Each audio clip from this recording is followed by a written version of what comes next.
There is a specific kind of pain that comes from being told your dream is worthless. Not by one person, not by 10, but by 242 people who looked you in the eye and said this will never work. Howard Schultz felt that pain, and then he built one of the most recognizable brands in the history of the world.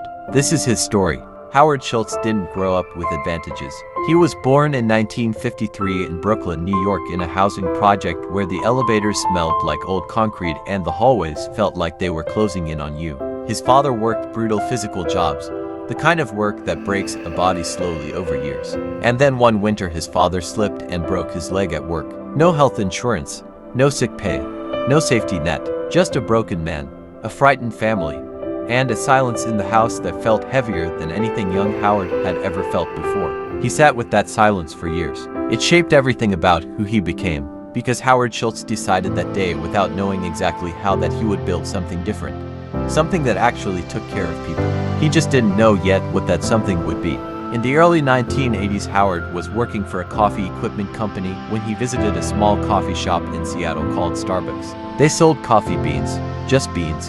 But Howard walked in and saw something completely different. He saw a gathering place, a community, a space where people could slow down in a world that never stopped moving. He went back to the owners with fire in his eyes and a vision they couldn't understand.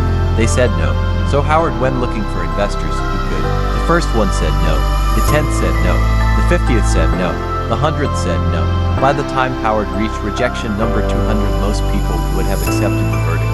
Most people would have decided that maybe the world was right and they were wrong. Howard Schultz kept going.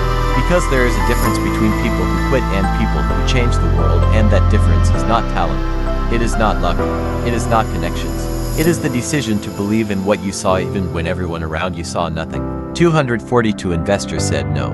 Investor number 243 said yes. And then another, and another. Howard raised enough money to buy Starbucks from its original owners in 1987. The small Seattle coffee shop was now his. But what Howard did next is what separates a businessman from a visionary. He remembered his father. He remembered the broken leg, the silence, the family with nothing to fall back on.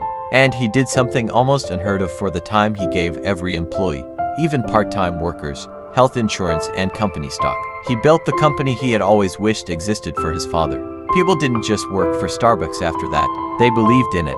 And belief, when it is genuine, spreads like fire. Today Starbucks has over 35,000 locations in 80 countries. The boy from the Brooklyn housing project built one of the most recognized brands in human history.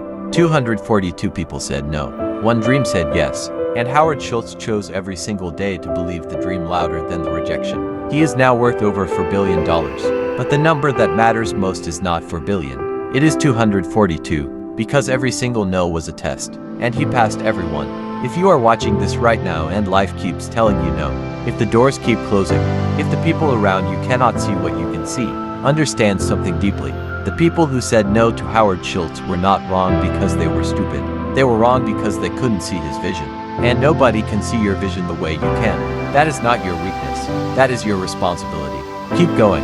Subscribe to Inspire Vault, because every week we bring you the stories of people who refuse to quit. Your story isn't over. It's just getting started.